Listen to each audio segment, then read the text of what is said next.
Good morning, everybody. My name is Rajni. In this video, we are going to solve the questions of Bangalore Sahodaya Schools Complex Association Pre-Board Examination 2000 2024-25। तो सबसे पहले हम लोग question number 1 को देखेंगे। Question 1 में बोल रहा है क्या कि the following observations are given for 4 metals. 4 metals हैं। सबसे पहले तो हमें रिएक्टिविटी सीरीज पता होना चाहिए कि रिएक्टिविटी सीरीज क्या होता है। ठीक है, तो इसके लिए हमने एक ट्रिक बनाया था। ये ट्रिक हमारा ऐसे था कि potassium, sodium, calcium, magnesium, aluminium, zinc, iron, lead, hydrogen, copper, mercury, silver, gold. तो जितना नीचे जाएंगे उतनी रिएक्टिविटी बढ़ती चली जाएगी। ठीक है, तो इसके लिए हमने ट्रिक बनाया था। कैटरीना ने कार मांगी एल्टो, जिंक आयरन के तीन पब हैं। ठीक है, tin is for see here between iron and lead tin will come. So iron के 3 पब हैं, कॉमर्स सिर्फ गोल्ड। तो ये वाला ट्रिक हम लिखेंगे, फिर इस क्वेश्चन को हम सॉल्व करने की कोशिश करेंगे। यहाँ पे देखिए, द मेटल, सबसे पहले तो हम लोग देखेंगे कि the metal M reacts with cold water. So ये मेटल इतना रिएक्टिव है कि ये कोल्ड वाटर के साथ भी रिएक्ट करेगा। ठीक है, तो हमें पता है कि सोडियम और पोटेशियम इतने रिएक्टिव हैं कि वो कोल्ड वाटर के साथ भी रिएक्ट कर सकते हैं। तो सबसे पहला जो हमारा होगा ना, उसमें ऑप्शन एम होगा, मतलब ऑप्शन बी और डी हमारा गलत हो जाएगा। अब देखो, metal M reacts with cold water. अब कोल्ड वाटर के साथ कोई रिएक्ट कर रहा है, तो सेकेंड मेटल ऐसा होगा जो थोड़ा वार्म वाटर के साथ रिएक्ट करेगा। मतलब वो भी वाटर के साथ रिएक्ट करेगा, पर वो थोड़ा वार्म वाटर के साथ रिएक्ट करेगा। सो मेटल के रिएक्ट्स विथ वार्म वाटर। ठीक है, after that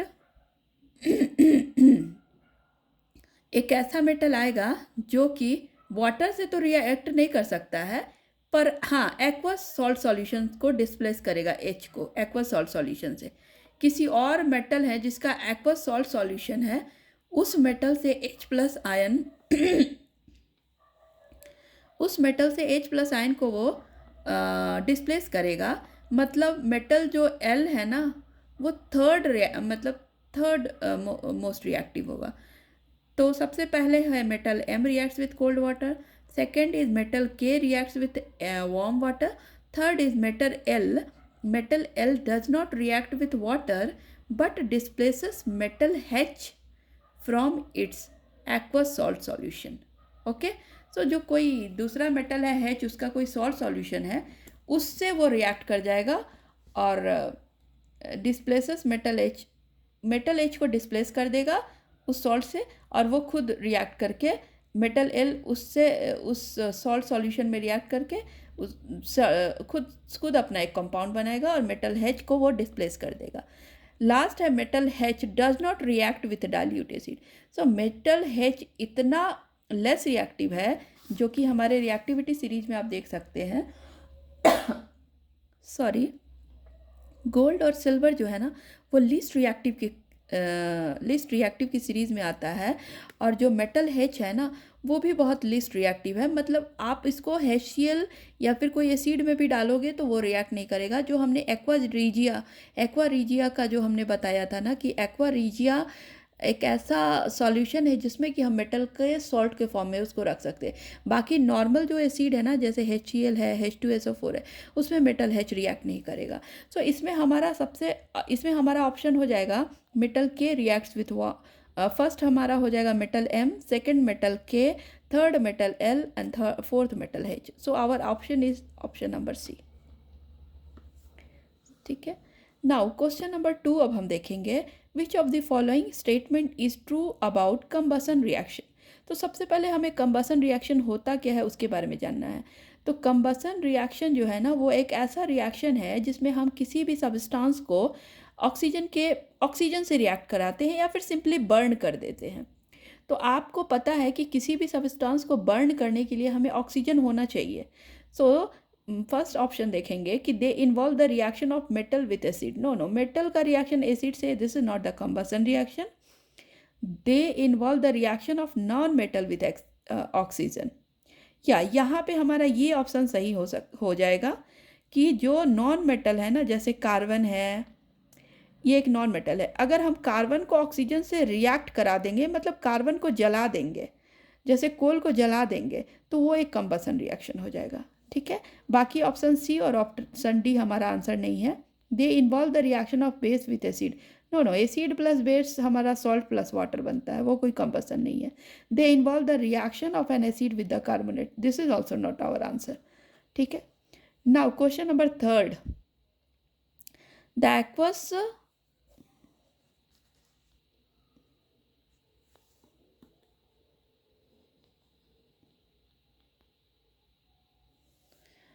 The aqueous solution turns the red litmus to blue.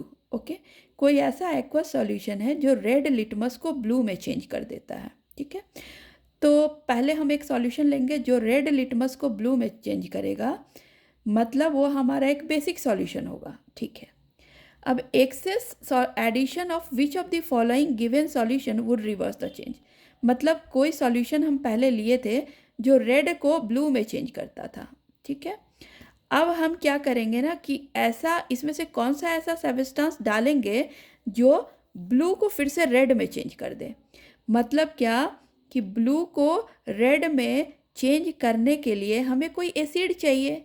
Acid जो है ना वो ब्लू लिटमस को रेड लिटमस में चेंज करता है। तो हमें इसमें कौन सा एक ऐसा एसिड दिख रहा है? बेकिंग पाउडर बेस है, lime, ammonium hydroxide solution and hydrochloric acid. तो हमारा ऑप्शन डी होगा हाइड्रोक्लोरिक एसिड। ठीक है, चलो अब हम लोग ऑप्शन एग्जाम्पल मतलब क्वेश्चन नंबर 4 को देखेंगे। विच of the following statement is correct about the aqueous solution of an acid and a base. हमें पता है कि हमारे पीएच स्केल जो है ना वो 1 से लेकर 14 तक होता है। ठीक है, जिसमें पीएच 7 जो है ना वो न्यूट्रल होता है। 7 के नीचे एसिडिक होता है पीएच और 7 के ऊपर बेसिक होता है पीएच, ये हमें पता है। तो हमें पूछ रहे हैं कि एसिड और बेस इसमें से कौन से पीएच से हमें पता चलेगा। तो see, higher the pH stronger the acid. This is wrong. जितना ज़्यादा पीएच, सी हियर,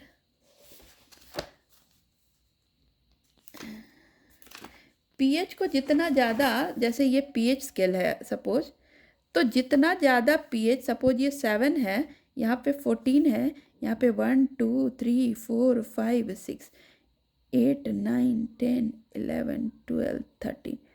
तो आप जैसे जैसे इधर जाओगे ना बेसिक होता चला जाएगा और इधर आओगे ना एसिडिक होता चला जाएगा पीएच।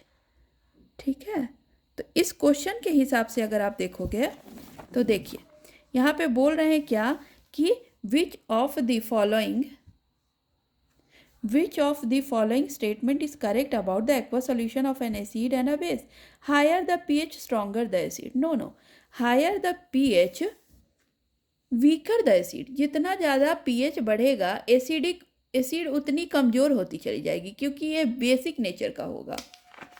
सेकंड है higher the pH, weaker the acid. This is correct. जितना ज़्यादा pH हायर होगा ना एसिड उतना वीक हो जाएगा। So option 2 is correct. Now option 3 को देखेंगे हम लोग। Lower the pH, stronger the base. जितना ज़्यादा पीएच कम होगा बेस उतना स्ट्रांग होगा। देखो पीएच कम है तो क्या बेस स्ट्रांग है? पीएच कम है तो एसिड स्ट्रांग है ना। So option 3 is also wrong. Lower the pH, weaker the base. जितना कम पीएच है उतना वीक बेस है। So option 4 and option 2 is correct, यानी कि हमारा आंसर ऑप्शन नंबर डी हो जाएगा इस क्वेश्चन के लिए। ठीक है, अब देखिए हम लोग क्वेश्चन नंबर 5 को देखेंगे।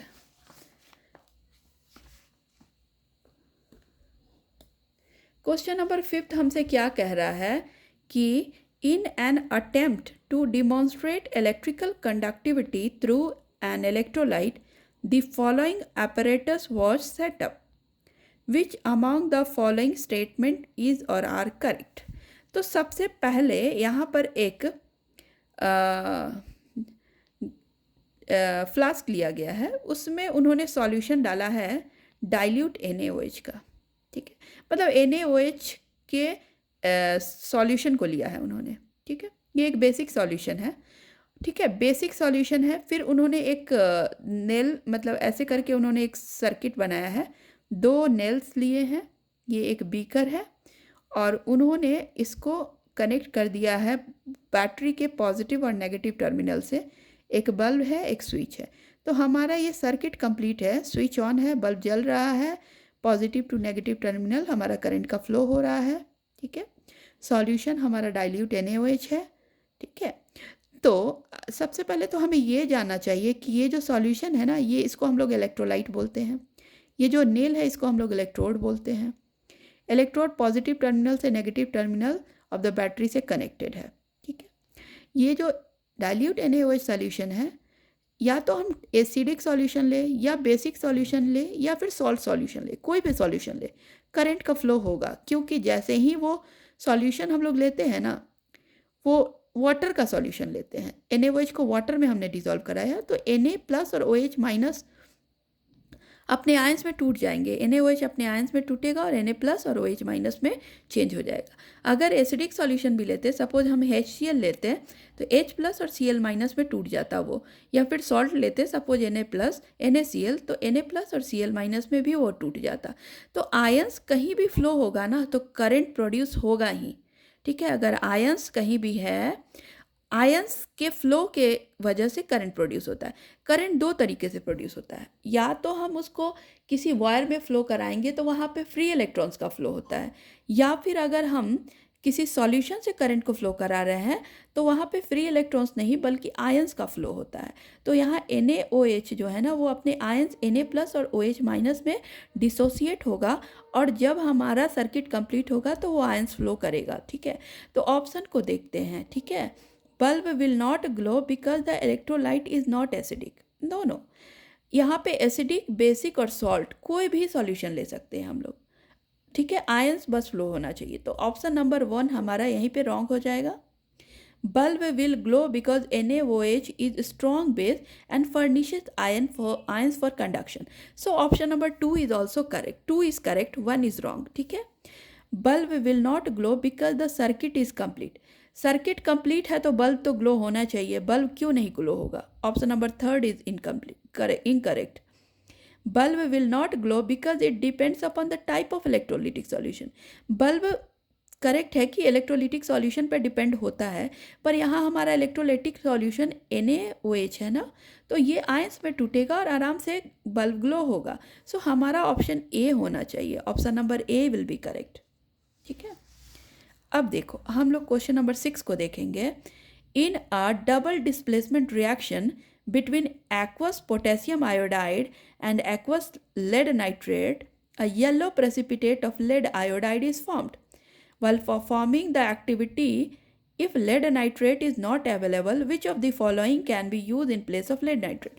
उन्होंने कहा है कि डबल डिस्प्लेसमेंट रिएक्शन जो हमने देखा था चैप्टर फर्स्ट,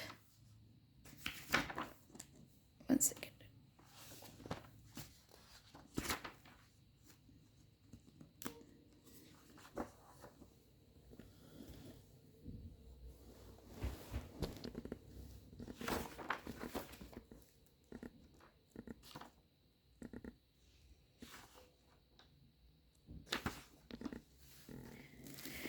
देखिए यहाँ पे लेड नाइट्रेट और पोटेशियम आयोडाइड जो कि एक डबल डिस्प्लेसमेंट रिएक्शन था, ये दोनों जब रिएक्ट कर रहे थे तो हमारा प्रोडक्ट बन रहा था lead iodide and potassium nitrate, ठीक है।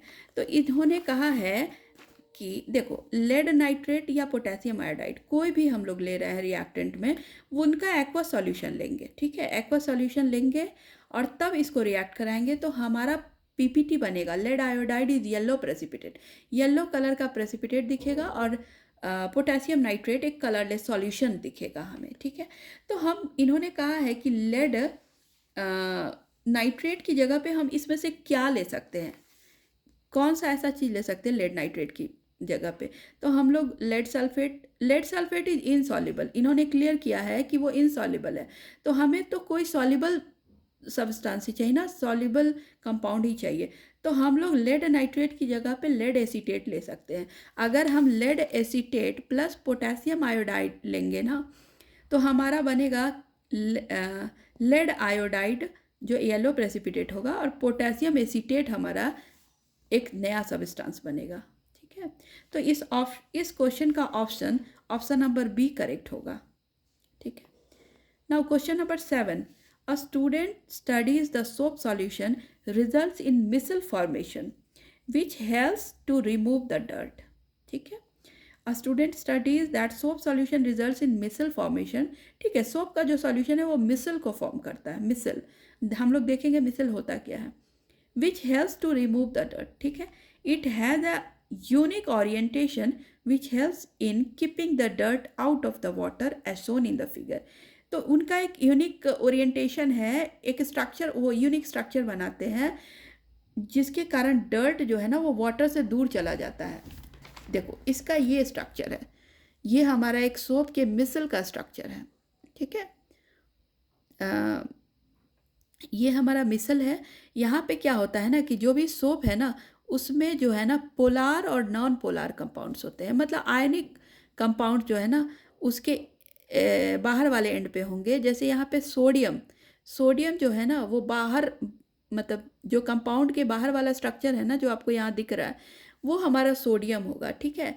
और यहाँ पे जो है ना वो हमारा कार्बन का कंपाउंड होगा, ठीक है। कार्बन जो उससे सोडियम से जुड़ा होता है, तो कार्बन सेंटर पे होगा, सोडियम बाहर होगा। और कार्बन आयंस है, सोडियम जो आयंस फॉर्म कर रहा है, तो आयंस को वाटर से एफिनिटी है। सो यहाँ पे वाटर जो है ना वो आयंस से जुड़ जाएगा, ठीक है। और जो हमारा कार्बन कंपाउंड है ना वो डर्ट से जुड़ जाएगा, ठीक है। तो डर्ट जो है ना वो सेंटर में होगा, क्योंकि हमारा कार्बन का जो कार्बन से जो जुड़ा है, कार्बन से जुड़ेगा डर्ट और वाटर जुड़ेगा हमारा सोडियम आयन से। सो अब हम ऑप्शन देखते हैं। What helps the dirt to reach away, the attraction between the ionic end and the dirt to remove it. देखिए ये ऑप्शन तो ऐसे ही गलत है, क्योंकि जो आयोनिक एंड है उसका तो डर्ट से कोई अट्रैक्शन ही नहीं है। डर्ट का अट्रैक्शन तो कार्बन वाले पोर्शन से है ना, तो वो तो सेंटर पे है। तो हमारा ये फर्स्ट ऑप्शन तो ऐसे ही गलत हो गया, क्योंकि आयनिक एंड से अट्रैक्शन वाटर का है, डर्ट का नहीं है, ठीक है। क्योंकि आप यहाँ पिक्चर से भी देख सकते हो डर्ट सेंटर पे है और जो आयनिक एंड है वो बाहर में है, ठीक है। The collection of water molecule in the centre of the micelle, no, water molecule centre पे नहीं रहेगा मिसल के, बल्कि वाटर मॉलिक्यूल जो है ना वो बाहर रहेगा, Na से उसको अफिनिटी है इसलिए। Option number C, emulsion of dirt in the micelles में डर्ट का इमल्सन। सबसे पहले हम लोग देखेंगे कि इमल्सन होता क्या है। इमल्सन जो है ना, पहले हम देखेंगे मिसल क्या होता है। मिसल ये स्ट्रक्चर है सोप का, ठीक है, ये स्ट्रक्चर को मिसल बोलते हैं। और इमल्सन मतलब क्या कि ऐसा सॉल्यूशन जिसमें सॉल्युबल नहीं हो सब्सटेंस, जैसे क्या कि वाटर और ऑयल का अगर हम दोनों को एक साथ लेंगे तो मिक्सचर हो जाएगा वाटर और ऑयल का, पर वो दोनों आपस में मिक्स नहीं होते हैं। सो उसको हम लोग बोलते हैं इमल्सन। तो emulsion of dirt in the micelle में डर्ट का इमल्सन, देखो डर्ट कभी भी इसमें मिक्स नहीं हो रहा है, डर्ट सेपरेट हो जा रहा है और मिसल से अलग हो रहा है, डर्ट सेंटर में आ जा रहा है। सो ये हमारा ऑप्शन नंबर सी करेक्ट होगा, emulsion of dirt in the micelles, इस क्वेश्चन के लिए। Now question number 8, which the following can be used to write the word equation for photosynthesis। Photosynthesis के लिए क्या होगा वर्ड इक्वेशन। तो हमें पता है कि फोटोसिंथेसिस के लिए हमें रॉ मटेरियल चाहिए carbon dioxide and water. Carbon dioxide environment से मिलता है, वाटर प्लांट को उसके रूट से मिलता है। तो कार्बन डाइऑक्साइड और water in the presence of light and chlorophyll forms glucose and oxygen, ठीक है। तो हमारा ऑप्शन 1, 2, 3 होगा, मतलब carbon dioxide and water will change into glucose and oxygen in the presence of light and chlorophyll. Means 1 2 3 मतलब एक first number change हो जाएगा थर्ड नंबर में in the presence of second number. So हमारा option B सही होगा इस answer के लिए, इस क्वेश्चन के लिए। The diagram show what happens to fat globule when they mix with bile. C, जो हमारा लीवर है ना वो बाइल को सिक्रीट करता है, और बाइल का काम फैट को डाइजेस्ट करना नहीं है बल्कि फैट को छोटे छोटे छोटे छोटे टुकड़ों में तोड़ना है। तो ये बड़ा सा ग्लोब्यूल है फैट का, और जैसे ही हम इस पे बाइल इस पे आएगा ना, वो छोटे छोटे टुकड़ों में टूट जाएंगे। ये बड़े फैट के ग्लोब्यूल है, ये छोटे छोटे स्मॉल ग्लोब्यूल में टूटेगा, और इस प्रोसेस को हम लोग बोलते हैं इमल्सिफिकेशन। सो ये जो डायग्राम है इसमें फैट ग्लोब्यूल का क्या होगा जब हम बाइल से इसको मिक्स करेंगे, तो फैट ग्लोब्यूल का इमल्सिफिकेशन होगा। So option number D will be the correct for this question. ठीक है। Now question number 10, which among the following is not the function of testis at puberty. देखो, testis जो है ना वो मेल रिप्रोडक्टिव ऑर्गन है, और इसका काम है ना कि स्पर्म को बनाना, ठीक है, और स्पर्म बनाने का काम होता है टेस्टिस का। तो टेस्टिस का काम इसमें से क्या नहीं है, विच of the following is not the function of testis at puberty. तो देखो, फॉर्मेशन ऑफ जर्म सेल्स को तो वो बनाते हैं टेस्टिस, ठीक है। जर्म सेल्स मतलब सेक्स सेल्स, ठीक है, यहाँ पे हम स्पर्म्स लाइक बोल सकते हैं। सेक्रीशन ऑफ टेस्टेस्टोरन, हाँ, टेस्टिस का काम है टेस्टेस्टोरन हार्मोन को सेक्रीट करना। डेवलपमेंट ऑफ प्लासेंटा टेस्टिस का काम नहीं है, ठीक है। प्लासेंटा जो है ना वो फीमेल रिप्रोडक्टिव ऑर्गन्स का पार्ट है। जब एम्ब्रायो जो है ना वो यूटेरस के वॉल से अटैच्ड होता है ना, तो वो प्लासेंटा की वजह से होता है। तो development of placenta is not the function of testis, okay. And secretion of oestrogen जो है ना वो फीमेल रिप्रोडक्टिव ऑर्गन्स में सेक्रीट होता है। So this is also not correct. Our answer is 1 and 2। Okay, sorry, not पूछ रहा है ना, तो हमारा आंसर हो जाएगा यहाँ पे 3 and 4। So our answer is 3 and 4 for question number 10।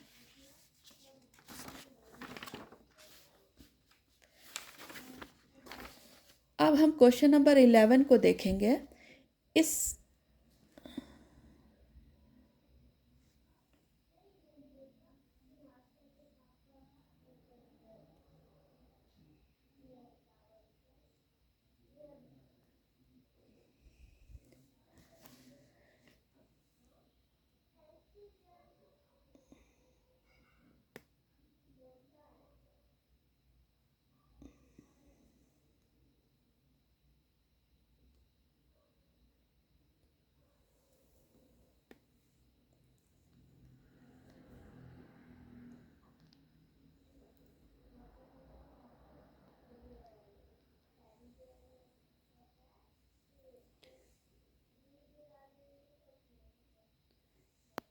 यहाँ पे हम देखेंगे इस क्वेश्चन को।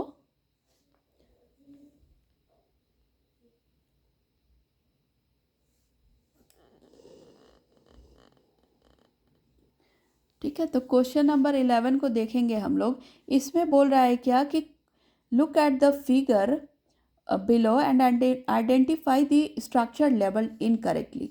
ये स्ट्रक्चर, ये जो है ना एक मसल है, ठीक है, हमारा कोई मसल है हमारे बॉडी का, ये जो स्ट्रक्चर आपको दिख रहा है, और इस मसल पे हमारे न्यूरॉन्स जो है ना वो आके अटैच हैं, ठीक है। और ये जो डी वाला ऐसा दिख रहा है ना, ये एक्चुअली हमारा ब्लड वेसल है। तो इसमें बता रहा है कौन सा स्ट्रक्चर गलत है। तो ए, न्यूरोमस्कुलर जंक्शन। देखो, यहाँ पे न्यूरॉन आ रहा है, यहाँ पे मसल आ रहा है, मतलब ये दोनों के जंक्शन है यहाँ पे, means option A is correct. B में हमारा एक्सॉन है। हमारा जो न्यूरॉन होता है उसके पार्ट्स क्या होते हैं ना कि पहले तो डेंड्राइट्स होता है, ठीक है, पहले डेंड्राइट्स, फिर सेल बॉडी, फिर एक्सॉन, फिर हमारा एक्सॉन का एंड होता है, ठीक है। तो ये हमारा बी एक्सॉन करेक्ट है। C muscle fibre, yes, C is muscle है, मसल के फाइबर्स है। D dendrite, D is not dendrite, dendrite हमारा ऊपर होता है सेल बॉडी के पास। So D is not the dendrite, D is a blood vessels. So option हमारा डी करेक्ट है। नाउ क्वेश्चन नंबर 12 में बोल रहा है क्या कि the percentage of solar radiation absorb by all green plants for photosynthesis is, so it is about 1%। This is correct. 1% solar radiation green plants use करता है फोटोसिंथेसिस के लिए। Now question number 13, a beam of light is incident through the holes on the side A and emerges out of the holes on the other base B of the box as shown in the figure. मतलब A से कोई light रे आ रहा है और B से बाहर जा रहा है, तो कौन सा बॉक्स के अंदर क्या हम लोग डालेंगे, मतलब क्या डाला हुआ है, कॉन्वेक्स लेंस है, कॉन्केव लेंस है, प्रिज्म है या रेक्टेंगुलर ग्लास स्लैब है। तो देखो हम लोगों ने, हमें ये बात पता है कि अगर मान लो कि एक कॉन्वेक्स लेंस लेंगे तो करंट, अगर हमारा लाइट जो है ना वो इन्फिनिटी से आता है तो वो कन्वर्ज हो जाता है फोकस पे, है ना। यहाँ से इन्फिनिटी से आएगा तो वो कन्वर्ज हो जाएगा फोकस पे। तो अगर वन रे है तो वो कन्वर्ज हो जाता है यहाँ पे, सेकेंड रे कन्वर्ज हो जाता है यहाँ पे, ठीक है। ये हमारा प्रिंसिपल एक्सिस है, ये फोकस है।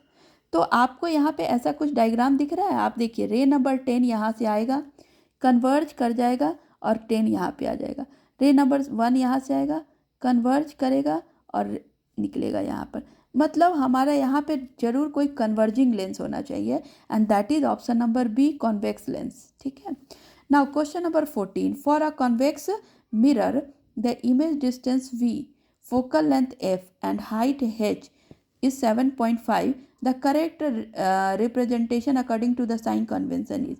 देखो हमारा जो कॉन्वेक्स मिरर होता है ना उसमें हमारा जो है ना, जैसे कि हमारा कॉन्वेक्स मिरर है तो यहाँ पे हमारा फोकस भी इस साइड होगा, ओके। इमेज भी यही इसी तरफ हमारा बनेगा और हाइट हमारा इरेक्ट होगा। मतलब ये एक्स एक्सिस पे बनेगा तो पॉजिटिव होगा फोकल लेंथ, पॉजिटिव होगा इमेज का डिस्टेंस, और हमारा हाइट जो है ना वो इरेक्ट है तो वो भी पॉजिटिव होगा क्योंकि वो वाई एक्सिस पे होता है। तो हमारा ऑप्शन नंबर डी बिल्कुल करेक्ट है। Now a student wants to draw a graph to show how resistivity of a wire change with the length of the wire. What should the graph look like? See, resistance is equal to rho L by A, ये formula resistance का है। मतलब अगर कोई metal है उससे अगर कोई करंट पास हो रहा है तो जितना ज़्यादा रेजिस्टेंस लेंथ बढ़ाएंगे ना उस वायर का उतना ज़्यादा रेजिस्टेंस बढ़ेगा, बिकॉज लेंथ जो है ना आर के डायरेक्टली प्रोपोर्शनल है, ठीक है। लेकिन रेजिस्टिविटी दूसरा है, resistivity not resistance. Resistivity nature of the मतलब मेटल पे डिपेंड करता है। सपोज ये सिल्वर का वायर है, अगर मैं कोई कॉपर का वायर ले लूँ तो कॉपर का वायर अगर मैं 5 सेंटीमीटर का लूँ या फिर मैं 2 सेंटीमीटर का लूँ, रेजिस्टिविटी दोनों का सेम ही रहेगा क्योंकि वो दोनों कॉपर के बने हैं, क्योंकि वो उनका नेचर सेम है, इसलिए रेजिस्टिविटी कॉपर का सेम रहेगा। लेकिन अगर मैं सिल्वर और कॉपर की बात करूँ तो सिल्वर और कॉपर की रेजिस्टिविटी चेंज हो सकती है, पर कॉपर और कॉपर की रेजिस्टिविटी हमेशा सेम रहेगी।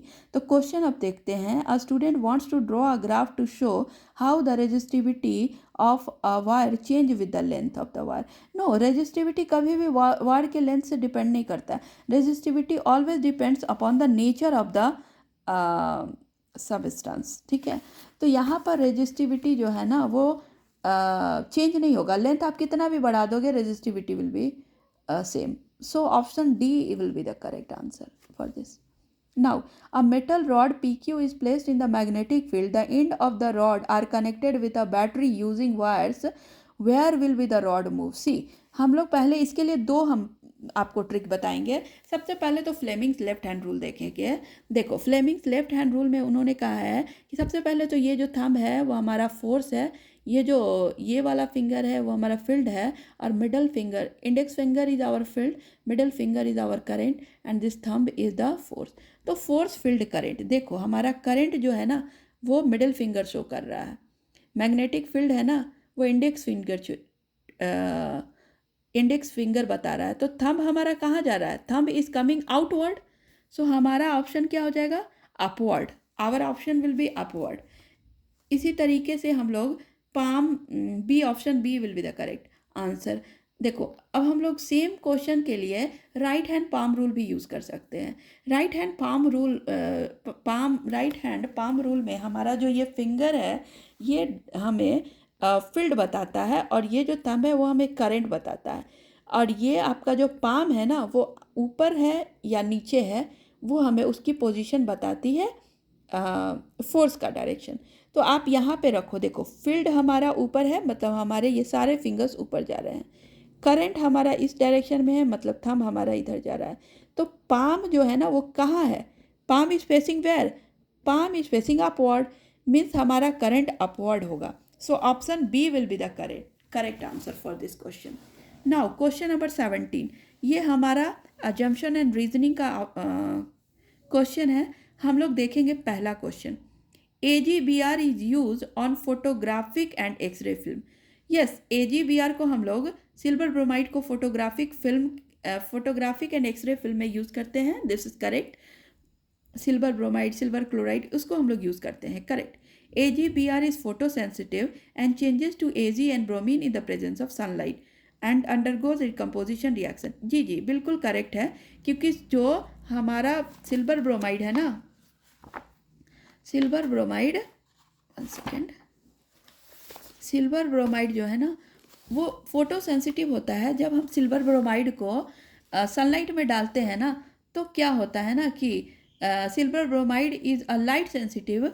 यहाँ पे देखिए सिल्वर ब्रोमाइड, एक्सप्लेनेशन मैंने लिखा है कि silver bromide is light sensitive chemical compound that's use in photography, photography में इसका यूज़ करते हैं, एंड एक्सरे फिल्म, ठीक है। When expose to light AGBR decomposes into silver and bromine. Yes, जब हम उसको लाइट में डालेंगे तो वो सिल्वर और ब्रोमीन में टूट जाएगा, and which creates a photographic image, और फोटोग्राफिक इमेज बनेगा, ठीक है। सो हमारा इसमें ऑप्शन नंबर ए होना चाहिए, means both A and R are correct, and R is the correct explanation of A, means our option should be A for this, A होना चाहिए, ठीक है। नाउ क्वेश्चन नंबर 2, देखो a geneticist crossed two pea plants and got 50% tall and 50% short progeny, ठीक है। one plant was heterozygous tall and other was short, ठीक है। देखो एक 50% टॉल और 50% शॉर्ट प्रोजेनी को geneticist cross two pea plants got, जब उन्होंने क्रॉस कराया ना तो उन्हें 50% टॉल और 50% शॉर्ट मिला प्रोजेनी। तो क्या क्रॉस कराया उन्होंने, हेट्रोजाइगस टॉल को और होमोजाइगस शॉर्ट को कराया उन्होंने। मतलब heterozygous tall means not pure tall, तो देखो इसका हेट्रोजाइगस टॉल लिया, जैसे कि capital T small T is heterozygous tall, और homozygous short means small T and small T is homozygous short. जब उन्होंने इसको क्रॉस कराया तो देखो कैपिटल टी इस स्मॉल टी से कंबाइन होके बनाएगा हेट्रोजाइगस टॉल, अगेन यहाँ पे देखो, फिर ये कैपिटल टी इस स्मॉल टी से कंबाइन होके फिर से बनाएगा हेट्रोजाइगस टॉल, ठीक है। अब देखो ये स्मॉल टी इस स्मॉल टी से कंबाइन होके स्मॉल टी बनाएगा, तो ये हो जाएगा होमोजाइगस शॉर्ट, और अगेन ये स्मॉल टी से कंबाइन होकर बनाएगा होमोजाइगस शॉर्ट। मतलब यहाँ पे हमें 50% आप देख सकते हो, 50% हेट्रोजाइगस टॉल और 50% होमोजाइगस शॉर्ट मिल रहा है। मतलब क्या कि ये हमारा option both A and R is correct, and R is the correct explanation of A, क्योंकि हेट्रोजाइगस टॉल और होमोजाइगस शॉर्ट लेंगे तभी हमें 50% short progeny, 50 tall and 50 short progeny मिलेगा नेक्स्ट जनरेशन में। So for this option A is absolutely correct, okay. Now option number question number 19, a rainbow is sometimes seen in the sky in the rainy season only when the observer's back is towards the sun, this is correct। जब observers है ना उसके back side में सन होगा ना तो हमें water droplet में रेनबो दिखेगा, ठीक है। अगर हम सामने से देख रहे हैं तो हमें सामने के जो रेन ड्रॉप्स है ना उसमें अगर हमारे बैक से सनलाइट आ रहा है तो हमें वहाँ पे रेनबो दिखेगा, करेक्ट है ये ऑप्शन, ये हमारा एजर्शन सही है बिल्कुल। अब हम देखेंगे रीज़न को, यहाँ पे देखिए Internal reflection in the water droplet can cause scattering and final rays are in the backward direction. Yes, internal reflection of sunlight जो है ना in the water droplet can cause scattering. Scattering produce करता है और final rays are in the backward direction. This is also correct. So option A and R is correct and R is the correct explanation of option A. This is correct. Okay. यहाँ पे भी हमारा option A होना चाहिए answer, यहाँ पे ए होना चाहिए ए, ठीक है। नाउ क्वेश्चन हमारा लास्ट देखेंगे हम एमसीक्यू के, और इसी क्वेश्चन का हम सेकंड पार्ट बनाएंगे सेक्शन बी के लिए, वो हम नेक्स्ट वीडियो में अपलोड करेंगे, ठीक है। तब तक के लिए आप नेक्स्ट वीडियो का वेट करेंगे, ठीक है। The flow of energy in a food chain operating in an ecosystem is always unidirectional. Yes, जो भी फ्लो ऑफ एनर्जी है फूड चेन में वो हमेशा यूनिडायरेक्शनल होता है, ये ऑप्शन बिल्कुल करेक्ट है। Lots of energy is lost as heat from living organism at each trophic level of the food chain. This option is also correct. यहाँ पे ए होना चाहिए, दिस इज एब्सोल्युटली करेक्ट। मैं बताती हूँ ये कैसे है। देखो क्या है ना कि energy flow is the amount of energy that flows from one trophic level to a different trophic level in an ecosystem। हाँ, ट्रॉपिक लेवल क्या है ना कि जैसे एक फूड चेन है, उसमें है हमारा सबसे पहले तो है ग्रीन प्लांट्स, फिर फिर उसको primary consumers, secondary consumers, tertiary consumers, फिर प्रेडेटर्स। तो ये जो हमारा प्लांट्स है या फिर कंज्यूमर्स है, ये सारे हमारे ट्रॉफिक लेवल है। तो energy flow is the amount of energy that flows from one trophic level to another. हाँ, ग्रीन प्लांट से प्राइमरी कंज्यूमर्स में, उसके बाद हर्बीवोर्स, देन कार्निवोर्स, ये सब हमारा क्या है, ट्रॉपिक लेवल है। Different trophic level in an ecosystem, it's unidirectional. हाँ, सीधा जाएगा वो, ठीक है। In any ecosystem the flow of energy takes place by different trophic levels, ठीक है। प्रोड्यूसर्स और plants obtain their energy from the sun. हम लोग कहाँ से एनर्जी को ऑब्टेन करते हैं, ग्रीन प्लांट्स कहाँ से एनर्जी ऑब्टेन करते हैं, वो जो फूड बनाते हैं वो कहाँ से बनाते हैं, सन के लाइट से बनाते हैं ना, फोटोसिंथेसिस के प्रोसेस के द्वारा। The primary consumer obtained their energy from the producers ही नहीं रहेगा तो हमारी एनर्जी हमें कैसे मिलेगी, और प्रोड्यूसर्स को अगर सन ही नहीं रहेगा तो वो कहाँ से लेंगे हीट और sunlight to produce the food. So the secondary consumer obtain their energy by using herbivores. हम सेकेंडरी कंज्यूमर जो है ना, जैसे क्या कि जैसे टाइगर है, लॉयन है, वो गोट, डियर, ये सब को खाते हैं, ठीक है, और वहाँ से एनर्जी डिराइव करते हैं। तो the energy present at each successive trophic level is 10%।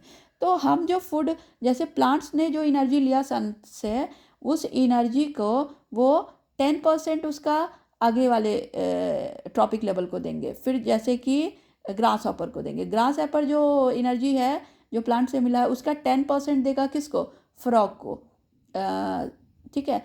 और फ्रॉग जो एनर्जी फ्रॉग को मिला है ग्रास हॉपर से, उसका 10% जाएगा स्नेक में, फिर स्नेक को जो एनर्जी मिली है उसका 10% जाएगा ईगल में। सो किसी भी फूड चेन में 5 ट्रॉफिक लेवल सही है, सफिशिएंट है, क्योंकि उससे ज़्यादा एनर्जी का ट्रांसफ़र नहीं हो सकता है। 10% नेक्स्ट ट्रॉफिक लेवल में एनर्जी जाता है, ठीक है। So the energy present at each successive trophic level is 10% of the previous trophic level. The energy is released into the atmosphere with in the short of heat, it can't be reuse. आप जो energy चला गया environment में, उस energy को आप कैसे gain करोगे। 10% लिया है, जैसे मान लो क्या कि प्लांट से गया है 10% ग्रास हॉपर में, ग्रास से गया है ग्रास हॉपर में, तो ग्रास हॉपर 10% लिया, पर 90% तो इन्वायरमेंट उसने रिलीज़ कर दिया ना, तो उस 90% को हम लोग रीयूज़ नहीं कर सकते, या ये बात यहाँ पे कही गई है। So thank you so much इस वीडियो को देखने के लिए। आप हमारे वीडियो को लाइक एंड सब्सक्राइब करें, और मैं इसी जो क्वेश्चन है ना, इसका पार्ट बी लाऊंगी सेक्शन बी के लिए, फिर सेक्शन सी और सेक्शन डी, हम लोग सारे क्वेश्चंस को कवर करेंगे। Thank you so much.